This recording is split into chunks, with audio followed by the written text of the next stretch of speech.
गुरु उपदेश में आपको स्वागत मैं करता हूं। आज गुरु उपदेश का 5वां भाग। पहला भाग हमने देखा उस सेवक के बारे में, लूका का सुसमाचार 19 अध्याय 11 से लेके 28 तक जब हम पढ़ते हैं तो उस पूरे दृष्टांत को हम देखते हैं, जहाँ पे पहला भाग में हमने देखा कि उसने मोहर की कीमत को नहीं समझा। दूसरे भाग में हमने देखा वो व्यस्त था लेकिन सही बातों में नहीं, लेकिन गलत बातों में।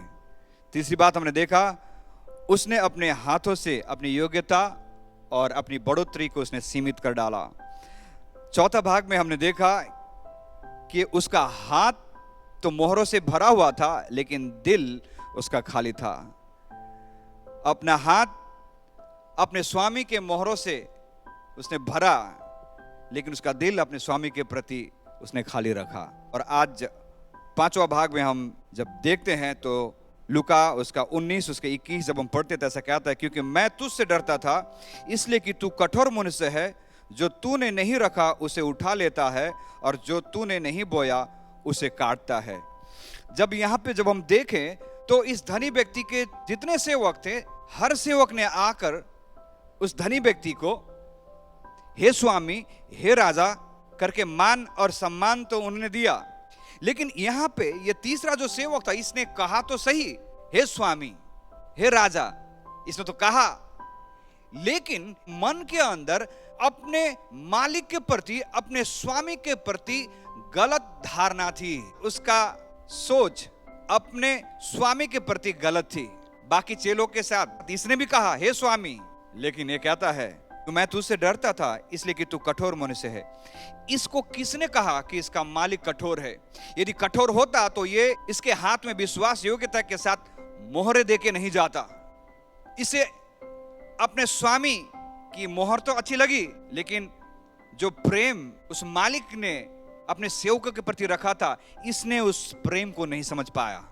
मालिक के प्रति इसकी विचारधारा बिल्कुल अलग थी। वो कहता है आप बहुत कठोर व्यक्ति है, और तू जहां पे नहीं रखता वहां से भी तू उठा लेता है, इसलिए जो मोहरें मुझे दी थी उन मोहरों को मैंने उपयोग नहीं किया।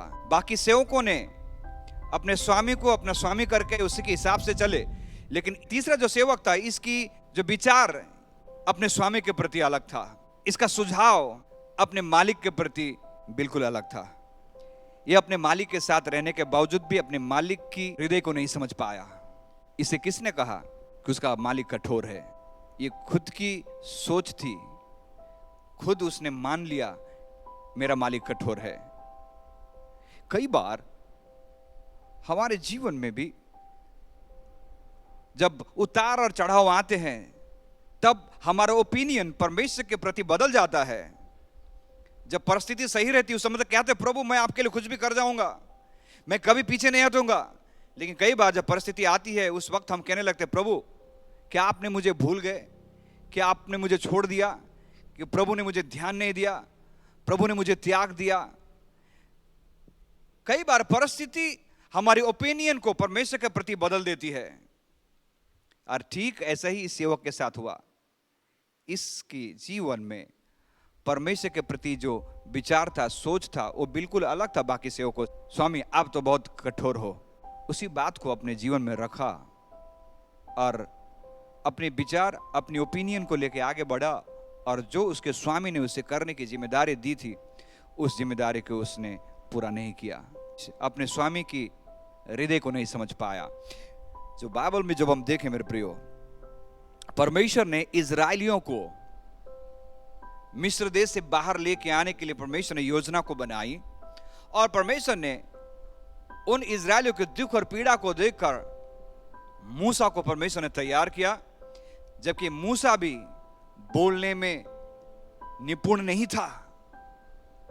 और परमेश्वर ने मूसा को बहुत ही समझाया, और परमेश्वर ने उसे वायदा दिया कि मैं तेरे साथ में रहूंगा। और परमेश्वर ने मूसा को कई सारे चमत्कार भी दिखाए ताकि मूसा परमेश्वर के उन वायदों के ऊपर विश्वास कर सके। परमेश्वर जो जिम्मेदारी दे रहे हैं उस जिम्मेदारी को वो निभा सके, और परमेश्वर उनके साथ रहेगा। इस बात को साबित करने के लिए परमेश्वर ने मूसा को कई सारे चमत्कार दिखाए। तब आकर मूसा ने उस बात को समझा, और मूसा मिस्र देश में इजराइलियों के बीच जाने के लिए तैयार हो जाता है। और परमेश्वर ने मूसा से कहा कि तू जाके फिरौन से बात कर और मूसा ने फिरौन से जाके बात की कि मेरे लोगों को बाहर जाके परमेश्वर को उपासना करने की अनुमति दे। और उसके बाद हम जानते हैं कि इजरायलियों के स्वभाव की वजह से परमेश्वर ने फिरौन के मन को और कठोर कर दिया। और उसी दौरान परमेश्वर ने मूसा से कहा कि तुम जाके उन तमाम इजरायलियों को तुम कह दो कि मैं उनको एक नए देश में मैं लेके जाना चाहता हूं जहां पे दूध और मधु की धाराएं बहती है। आइए वचन में से पढ़ेंगे, निर्गमन की किताब उसका 3 उसका 15 जब हम पढ़ते थे ऐसा क्या था। फिर परमेश्वर ने मूसा से यह भी कहा कि तू इजरायलियों से कहना कि तुम्हारा पितरों का परमेश्वर अर्थात इब्राहिम का परमेश्वर, इसहाक का परमेश्वर और याकूब का परमेश्वर यहोवा उसी ने मुझको तुम्हारे पास भेजा है। देख सदा तक मेरा नाम यही रहेगा और पीढ़ी पीढ़ी मैं मेरा स्मरण इसी से हुआ करेगा। 16 इसलिए अब जाकर इजरायली पुरनियों को इकट्ठा कर और उनसे कह कि तुम्हारे पितर इब्राहिम, इसहाक और याकूब के परमेश्वर यहोवा ने मुझे दर्शन देकर यह कहा है कि मैंने तुम पर जो वर्ताव मिस्र में किया जाता है उस पर मैंने चित्त लगाया है। 17 और मैंने ठान लिया है कि तुमको मिस्र के दुखों में से निकालकर कनानी, हित्ती, एमोरी, परिजी, हिब्बी और यबूसी लोगों के देश में ले चलूंगा, जो ऐसा देश है कि जिसमें दूध और मधु की धारा बहती है। परमेश्वर ने इजरायलियों को साफ साफ वायदा दिया कि मैं तुम्हें इस मिस्र के दास्तों से निकालकर मैं तुम्हें वायदा के देश में पहुंचाऊंगा जहां पे दूध और मधु की धारा बहती है। और मूसा ने जब इस बात को इजरायलियों से कहा और जब मूसा ने तमाम इजरायलियों को लेकर मिस्र देश से निकलकर जब बाहर निकला, तब परमेश्वर ने अद्भुत रीति से इन इजरायली लोगों को मिस्र के लोगों से छुड़ाया। और साथ ही साथ जब लाल समुद्र उनके सामने आई तो परमेश्वर ने इन इजरायलियों के लिए लाल समुद्र को 2 भाग किया और इजरायली उस लाल समुद्र के बीचों बीच होके मिस्र देश से निकलकर वायदे की देश की ओर आगे जाने लगे। लेकिन जब इस सारे इजरायली मूसा के साथ मरुभूमि से होके जा रहे थे, तब मिस्र के लोग इन इजरायलियों के पीछे उनको भगाने के लिए अब जब आए, ये इजरायली लोग मूसा से कहने लगे, क्या मिस्र में कब्रें न थी जो तू हमको वहां से मरने के लिए जंगल में ले आया है? तूने हमसे यह क्या किया कि हमको मिस्र से निकाल लाया? 12 क्या हम तुझसे मिस्र में यही बात न कहते रहे कि हमें रहने दे कि हम मिस्री की सेवा करें? हमारे लिए जंगल में मरने से मिस्र की सेवा करनी अच्छी थी। 13 मूसा ने लोगों से कहा, डरो मत, खड़े खड़े व उद्धार का काम देखो जो यहोवा आज तुम्हारे लिए करेगा, क्योंकि जिन मिस्रियों को तुम आज देखते हो उनको फिर कभी ना देखोगे। जब इजरायली लोग लाल समुद्र के पास आए और जब पीछे मुड़ के देखा कि उनके पीछे सारे मिस्र के लोग आ रहे हैं, तब इन्होंने परमेश्वर ने जो वायदे दिए थे मिस्र देश से निकलने के समय मूसा के द्वारा, इन्होंने भूल गए।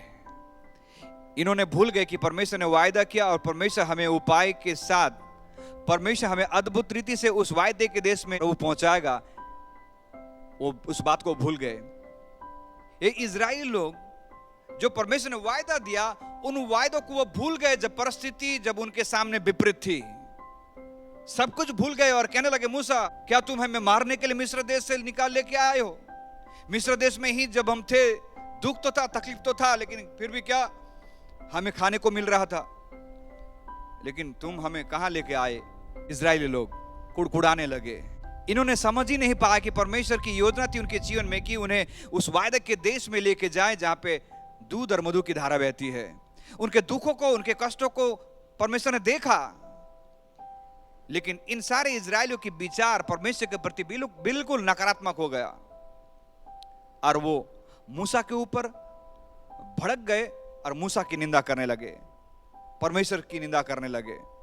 निर्गमन 14 12 ऐसा कहता है, क्या हम तुझसे मिस्र में यही बात ना कि हमें रहने दे कि हम मिस्रियों की सेवा करें? हमारे लिए जंगल में मरने से मिस्रियों की सेवा करनी अच्छी लगी।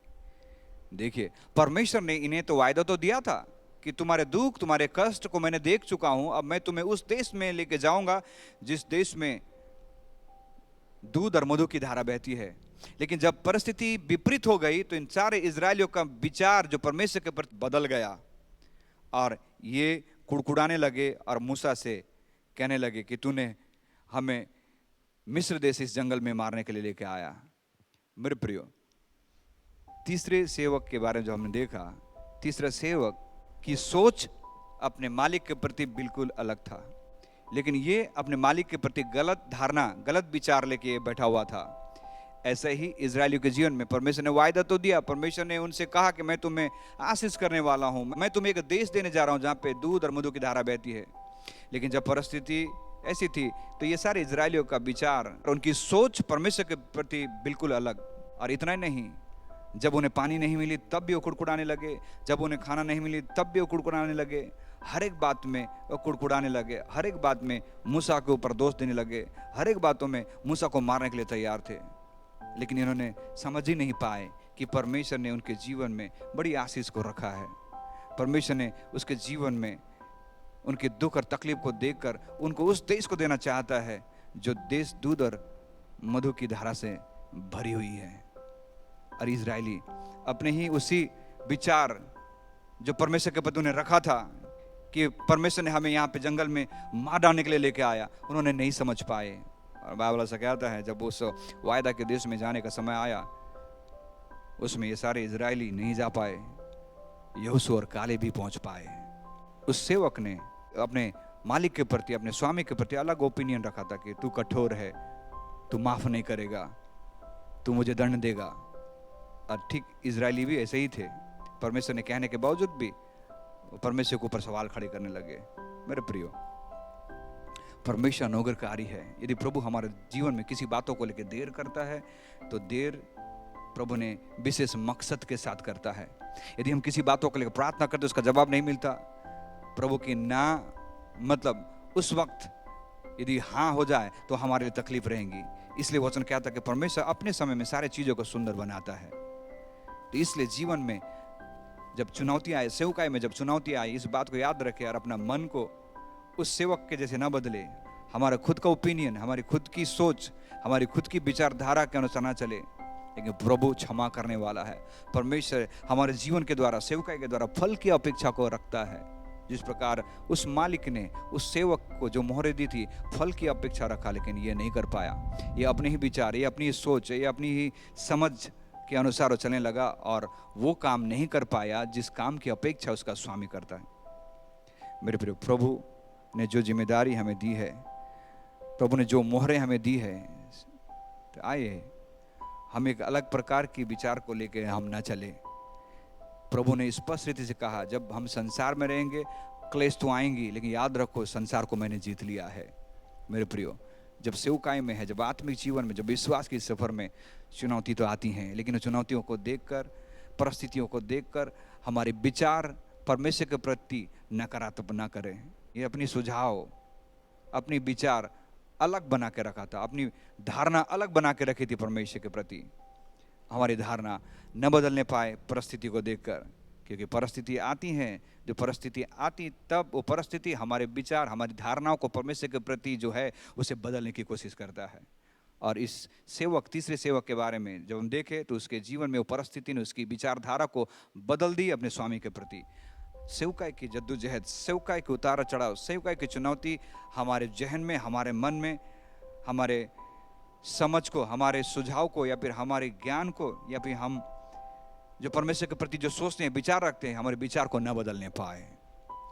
प्रभु इस गुरु उपदेश के द्वारा आपको आशीष दे। आइए हम प्रार्थना करें। प्रभु, हम प्रार्थना करते हैं इन गुरु उपदेश के प्रभु 5वें भाग में प्रभु कि किस प्रकार से प्रभु वो सेवक अपने स्वामी के प्रति अलग विचारधारा को रखता है। उसने अपने मन में सोच लिया था कि मेरा मालिक कठोर है।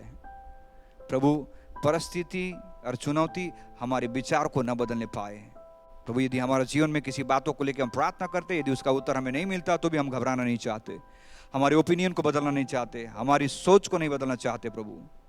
लेकिन प्रभु जिस प्रकार से आपका वचन कहता है प्राण देने तक विश्वास योग्य रहे तो जीवन का मुकुट तुम्हें मिलेगा। प्रभु धन्यवाद प्रभु जी, इन गुरु उपदेशों से प्रभु आपने हमें सिखाया कि जो जिम्मेदारी हमें दी गई हैं, जो मोहरें हमें दी गई हैं, उसे हमें बखूबी आपके सेवकाई के लिए, आपके महिमा के लिए उपयोग करना है।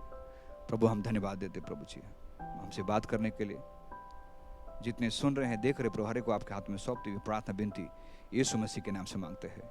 आमेन, आमेन, आमेन। प्रभु आप सबको आशीष दे, सबको जय मसीह की।